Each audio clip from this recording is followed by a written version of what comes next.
Hello, everyone, and welcome to our broadcast today. I'm Chrissy Getke, the Communications and Marketing Coordinator for the Central Minnesota Community Foundation, which is underneath Community Giving. We wanted to talk to you today about scholarships. I'm just going to briefly let my colleague Kathy here introduce herself. Kathy, how are you today?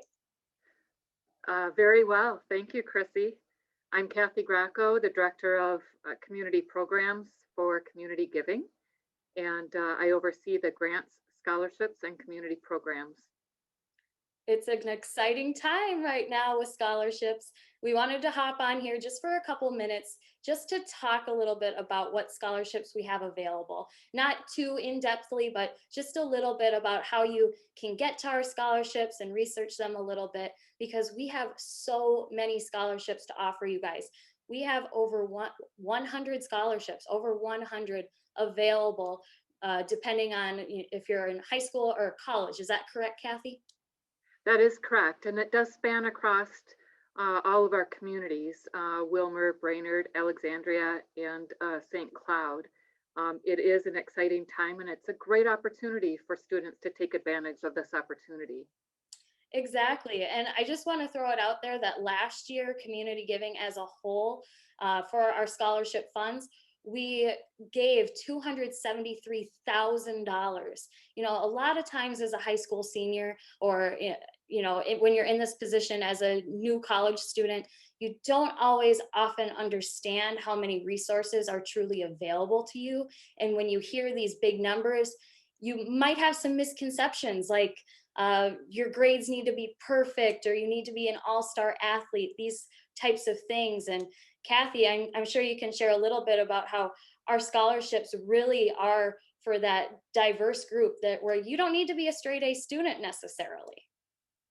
Right. In fact, a lot of our scholarships are just asking you to share what your need is, and every student has a story, and that is different. And but I think every student also has a gap in finding and filling in terms of scholarship support for uh, paying that tuition that has risen over the years to obtain that secondary education.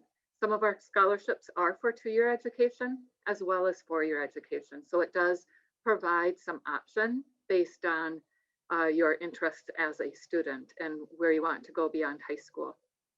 Um, Scholarships do provide you the assistance for students to access that education and obtain a degree that then will allow you to give back to the communities that you live.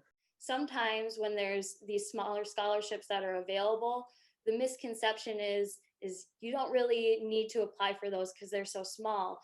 But I'm here to tell you, parents and any students watching, it is very important to apply for some of those smaller ones because they add up. And actually, just off air a minute ago, Kathy, you were telling me about your daughter was going through that process not too long ago herself.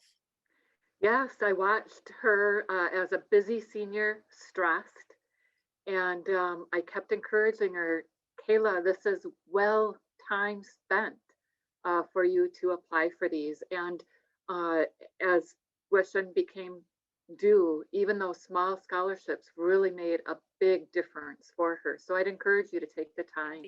There are some other benefits too to applying to scholarships. It does look good on your resume. And it does encourage philanthropy from the value that you as a student received as well. So, Yeah, that's true. I was just going to say, if you are interested in looking at our scholarships, researching them a little bit more, super easy. Just go to communitygiving.org/scholarships and you'll find the information there, links to it.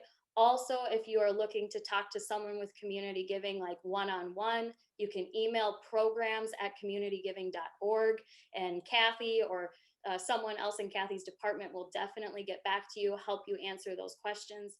deadline is March 1st. Oh yes, we don't want to forget about the deadline. The deadline is nearing. So most scholarships, they open on December 1st and they close on, what's the deadline once again, Kathy? March 1st. March 1st.